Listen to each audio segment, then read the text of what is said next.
Welcome back, subscribers, and welcome new viewers.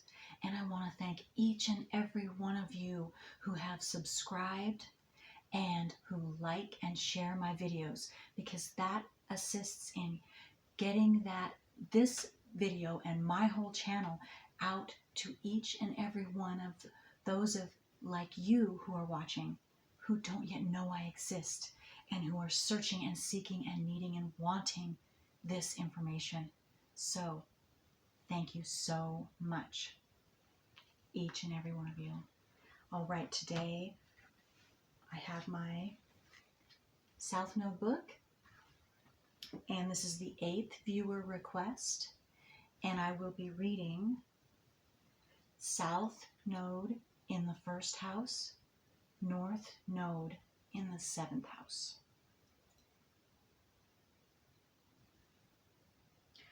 Here, the individual has many lessons to learn in areas of partnership, marriage, and cooperation with others.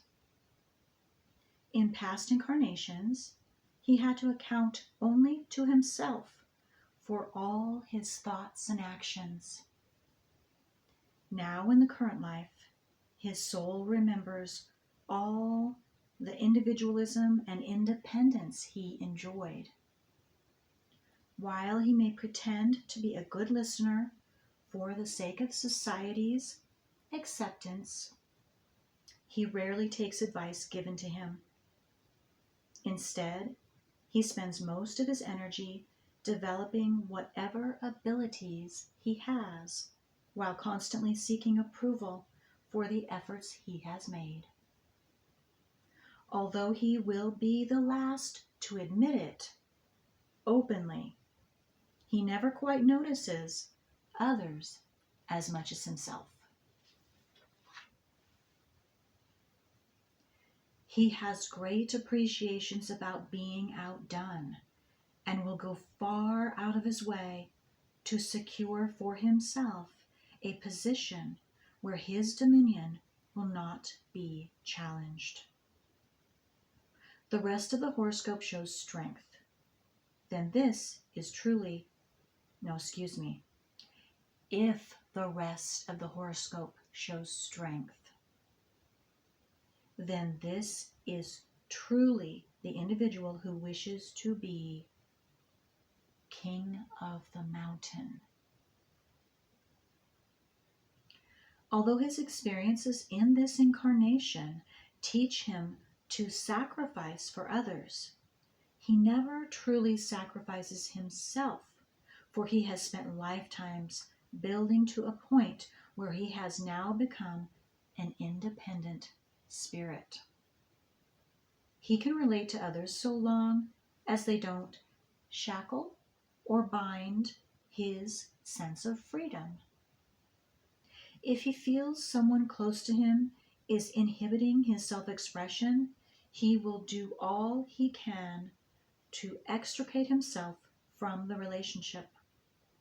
Thus, the marriage state is not one that comes easy for him. Individuals with these nodes are either single, divorced, or at least separated in consciousness from their spouse. They find it difficult to believe that the continuance of their own past life selfishness is creating all the problems for which they are now blaming others. This is a tough one. So, in some of you, those of you who have this South Node in the 1st house, and how you can tell what your South Node is on your natal wheel is it looks like an upside down headphones. Your North Node will be straight across from it, and if this is you, it will be in your 7th house, and it will look like upright headphones. And so yes, this is tough, and this might anger some of you.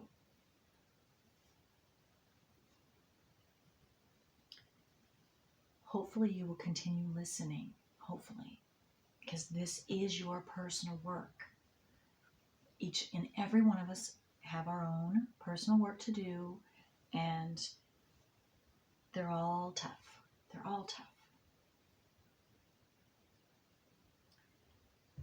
Individuals with these nodes are either single, divorced, or at least separated in consciousness from their spouse.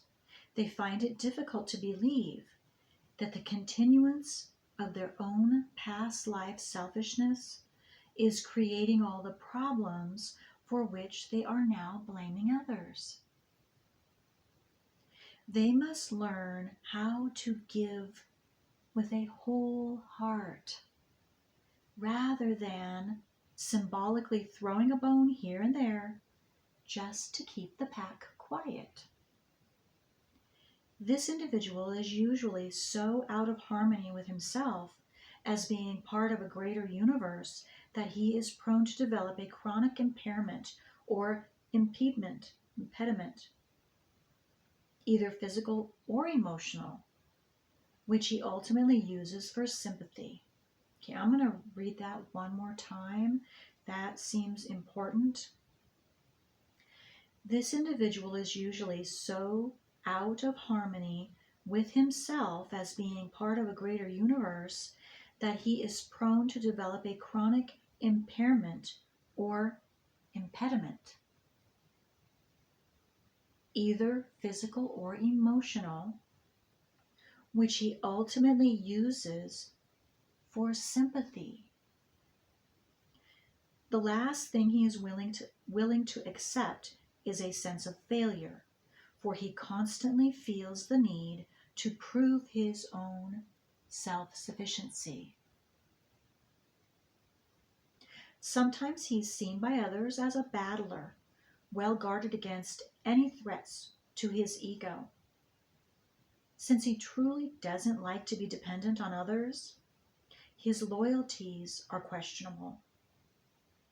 Underneath it all, his past incarnations have taught him to be faithful to himself, and therein his allegiance ends.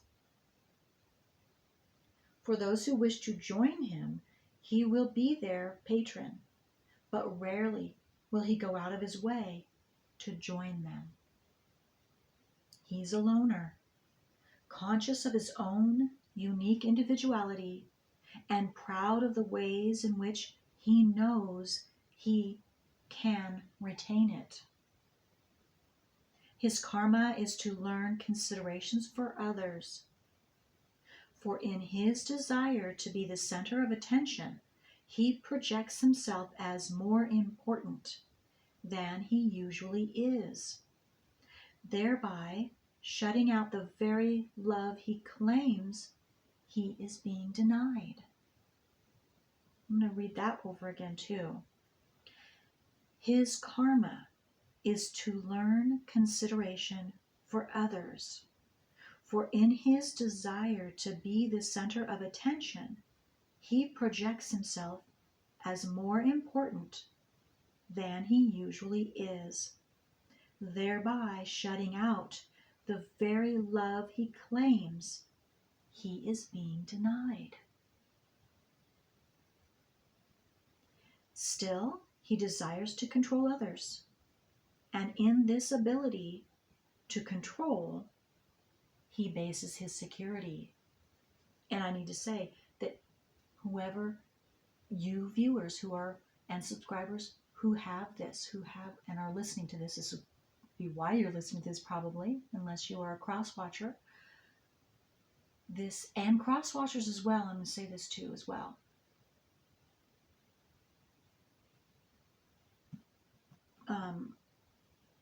This is going to be what the person with the South Node in the first house is going to do first and foremost. They're going to do this. We all do our South Nodes until we know what they are, consciously bringing this out into our conscious awareness, which is what I'm assisting in doing for those of you who also want to do this. Bring this out so that you can start to do something different. But you're going to do your South Node. Each and every one of us are. Absolutely. Okay. So there's no blame, there's no judgment for any of us. on ourselves or anyone else. Okay. He is capable of great achievements, but he rarely reaches the levels of his capabilities because he is so wrapped up on self that he fails to see the cosmic scope of his personal ideas. He must learn to view the reflections of his thoughts and actions and to realize that there are always two sides to a coin. Eventually, he comes to understand that while both sides of an issue may be totally different, neither is better or worse than the other. His major growth occurs when he can detach from himself and impersonally laugh at all the ego-centered ideas that ruled him in the past.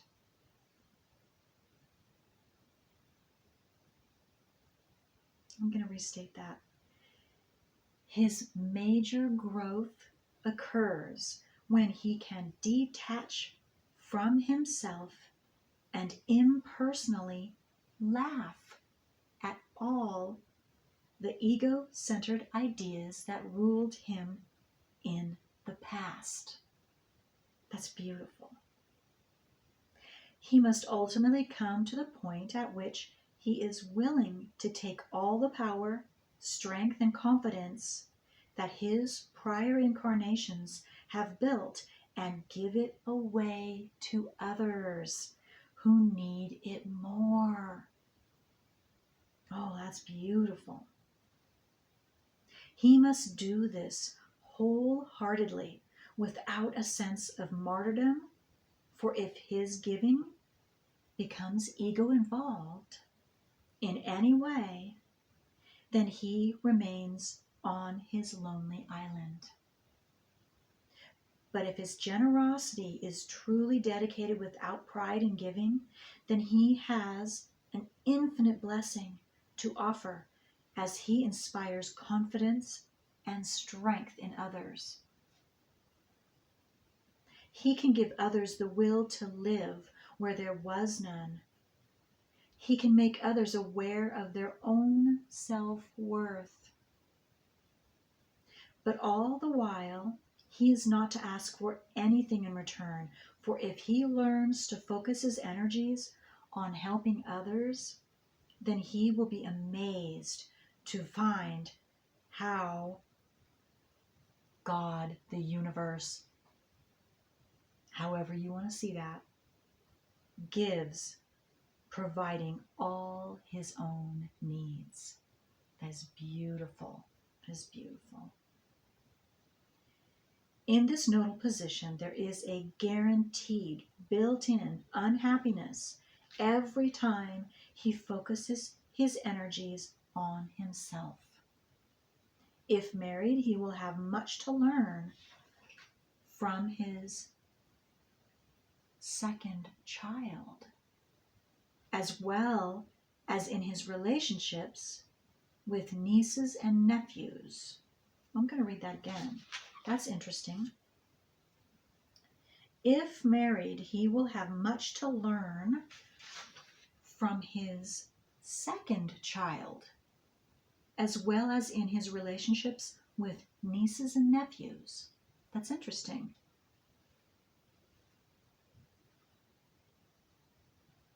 He's destined to devote his life to others. Actually, he has been preparing for many lifetimes to meet now the person or persons who need him the most. In some cases, the spouse is an escapist who must be given the strength and confidence to face reality. Whether married or single, this individual eventually comes to learn that his life is a mission dedicated to another soul, or in fact, many souls needing more than he does. His karmic lessons are in developing kindness and an understanding nature. As soon as he does this, he is rewarded 1,000 to 1 for all he gives. Oh, that's really beautiful. The sign which contains the south node shows the ways in which too much residue of past life concern for the self can hamper progress. The sign which contains the north node shows the ways in which the individual can reach fulfillment through sacrificing the self for others. Oh, that is so beautiful. Okay. Well, that's all I have. All right. I'd love to hear any of your comments or questions, any of you. And this is just part, because you have your zodiac part and your house placement part. And this is the house placement part. And so any of you who have already looked back in my other 7 viewer requests for the South Node, and you don't find your zodiac sign and you'd like me to read it, please send me a comment, send me an email. You find my email address in the drop-down box below this video. All that information is in, again, the drop-down box below. And those of you who would like a written part of this, or a written part of any of your nodes, just send me an email, okay? Until next time.